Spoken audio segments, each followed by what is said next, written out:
ಕೋಟ್ಯಾಂತರ ರೂಪಾಯಿ ಮೌಲ್ಯದ ಕಾಮಗಾರಿಗಳನ್ನು ನಿರ್ವಹಿಸ್ತಾ ಇದ್ದ ಕಾಂಟ್ರಾಕ್ಟರ್ ಓರ್ವ ಅನುಮಾನಾಸ್ಪದವಾಗಿ ಸಾವನ್ನಪ್ಪಿರುವ ಘಟನೆ ಮಂಡ್ಯ ಜಿಲ್ಲೆಯಲ್ಲಿ ನಡೆದಿದೆ.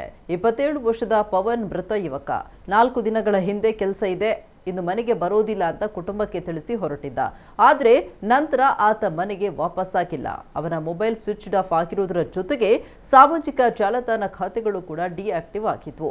ಇದರಿಂದ ಆತಂಕಗೊಂಡ ಕುಟುಂಬಸ್ಥರು ಪೊಲೀಸ್ ಠಾಣೆಗೆ ದೂರು ನೀಡಿದ್ರು.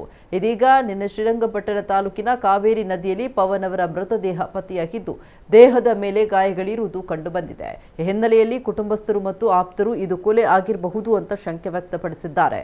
ಶ್ರೀರಂಗಪಟ್ಟಣ ಪೊಲೀಸ್ ಠಾಣೆಯಲ್ಲಿ ಪ್ರಕರಣ ದಾಖಲಾಗಿದ್ದು, ಪೊಲೀಸರು ತನಿಖೆ ಆರಂಭಿಸಿದ್ದಾರೆ.